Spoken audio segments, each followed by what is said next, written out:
Good morning, FedPhoenix fam. So, this is not necessarily prison related, it's just a people thing. And I wanted to make a video on it this morning because it just was an interesting concept that I came across and I want to share with you. So, I was reading that this person, right, who is a self-proclaimed narcissist. I don't know if they actually have a clinical diagnosis or if they've just come to this conclusion on their own, but was quoted as saying, if a friend comes to me, right, and needs somewhere to stay for the night, I'm going to let them stay on my couch because, it's the right thing to do. But because I'm a narcissist, I'm not going to be empathetic. I'm not going to have an emotional connection to that action, but I do it because my moral compass tells me it's the right thing. And, the term narcissist and narcissism are thrown around a lot nowadays and kind of ran into the dirt. A lot of people self-diagnose. A lot of more people, pretty much anyone who lacks empathy towards them, they label a narcissist. And I just wanted to make a few thoughts on this I wanted to share with you. First off, we become desensitized to things over time, right? It's, kind of a human survival thing. For example, most of us, Americans, have spent our whole lives watching news clips and videos of war zones where the U.S. military is, under whatever ruse or excuse given, whatever storyline we've been told, is, destroying places and killing, hundreds of thousands of people at a time. And the average American sees these clips or whatever, and they don't really bat an eye. They don't bat an eye because of the fact that we've become desensitized by this, right? Whereas if you take somebody from any other first world country, that isn't a warmongering, historically kind of place, and you show them a video clip, a snippet of some of these atrocities, many of these people become emotional. They become upset by them. They have a very obvious, very visible reaction. And I say that to say, often when people diagnose or label other people as narcissist, and they say, well, they have the trademark of a narcissist is lack of empathy, right? I think a lot of times what happens is people just get desensitized to other people's shit. For example, I know somebody who is a can't get right, a woe is me kind of person, right? And I've known them for a long time. And the storyline, although the particulars and the characters and circumstances occasionally change a bit, their whole life that I've known them, over a decade, has been, oh, my anxiety, oh, my depression, oh, and now it's ADHD, which is hilarious because there's nothing hyper about this person. But, they self-diagnose all kinds of, excuses, basically. But, and this is someone who, if is convenient, right? Because they do literally nothing, that most adults do. Don't put any effort in having a decent quality of life for themselves, their children, their pets, whatever. But if you happen to be going through something, they're available. In fact, they're eager to hear about it because you're the excitement, because you're the entertainment. And, and it's convenient to have somebody who's always accessible. It's convenient to have somebody that if you're in the middle of a crisis, can't wait to hear about it and give a little input and, see how it plays out with you. But over the years, I've really become desensitized to this person's woe is me, womp, womp, womp, which really just boils down to 100 different ways to justify just blatant laziness. And usually the excuse being given is some type of mental illness, because people are sympathetic to that.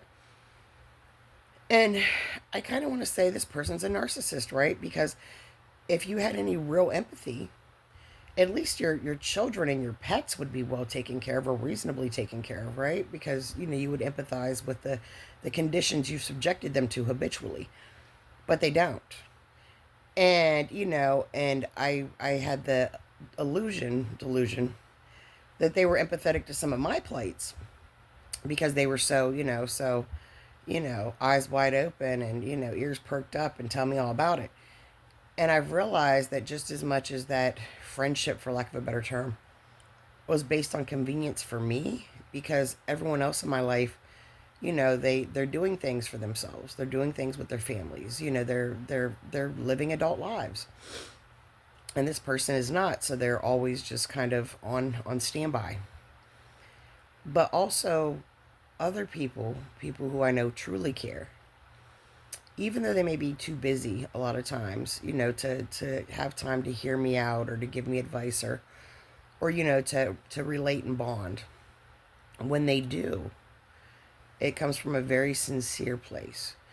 And I see the advice and the insight, the positive that they offer, they apply to their own lives, right? So I think a lot of times people label people narcissists when really those people lack empathy towards them because they become so desensitized to their habitual crap. And that doesn't make you a narcissist. That doesn't make you a person who lacks empathy because you become desensitized to a particular individual or situation over a period of time. That's just normal psychological survival, right? But the original thing that I was like, whoa, that I wanted to make this video on, just as kind of like a food for thought type of thing, was a person can be, in fact, a narcissist or have narcissistic traits, right? And they may or may not be aware of that. And more often than not aware, right? Or they just refuse to accept that, even if it's brought to their attention repeatedly. They don't really see the application.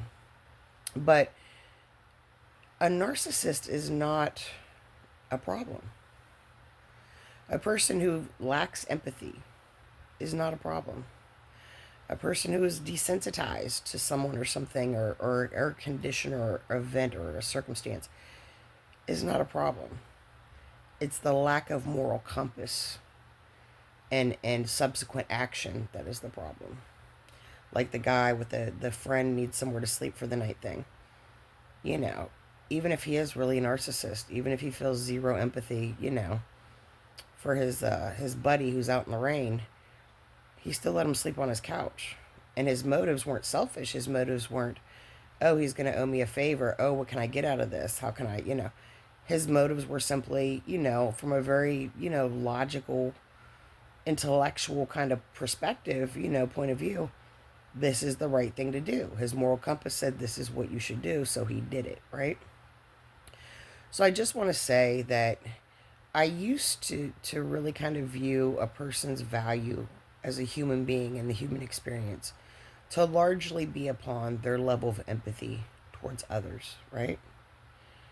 But I'm realizing it's not the capacity for empathy or the presence of empathy that really makes you a decent human being, at the root of it all.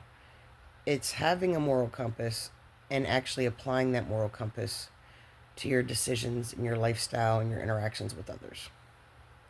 So I guess you could tie this into prison and say that a lot of people who are inmates become very desensitized to a lot of things, to being abandoned, to being let down, to being overwhelmed, to very negligent, depraved environments and things. And this lack of sensitivity, this desensitization, or lack of empathy even at times, isn't necessarily a telltale of bad character. You gotta also take a much closer look at the person's individual moral compass. And not only what does that consist of, but more importantly, how do they apply that in their daily life and in the way they treat others. And I think it's the same for the other side of the coin, for COs and cops and whatever. Yeah, you're going to become desensitized. Yeah, a lot of people are going to try to pull one over on you. Yeah, you're going to see a lot of ugly shit. And your level of empathy, that you may have started with is probably going to dissolve fairly rapidly. But that doesn't necessarily make you a shit human, right? Because that level of empathy, kind of dissolving or wearing down as you become desensitized is a very basic, instinctual, adaptive thing. It's a survival thing. But it's your moral compass.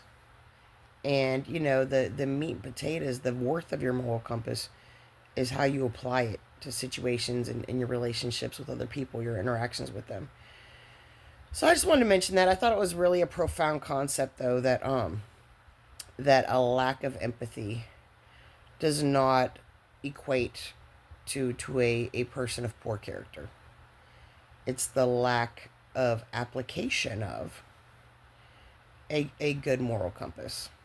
So anyway, just a little hot something that was on my mind this morning. I'd love to hear your perspectives on it. And again, not really prison related, but I'm FedPhoenix. This is my channel, and so and certainly some people over the years have said, "Oh, we want to get to know you as a person better, not just your inmate experience or your injustice system experience." So there's a little tidbit. So if you like the video, feel free to share if you found it interesting on any platform you'd like. My Cash App and PayPal will be in the description if you'd like to donate to the channel, of course. As will my email if you need to get a hold of me for any reason. FedPhoenix is now on TikTok, although in all fairness, I've put very little on there. But you'll get to see snippets of my day-to-day life, my kids, different things. There is some, brief prison content too, because that's a part of who I am and where I'm at in life and what I've been through. And also there's a FedPhoenix Facebook group. So, feel free to join that. That's going to be mostly just informative prison type stuff. But anywho, so that's that. Just my thoughts of the day. I know I look and probably sound absolutely insane because it's early in the morning and haven't really started my day. But anywho, I just wanted to share that with y'all. And I hope you have a wonderful day.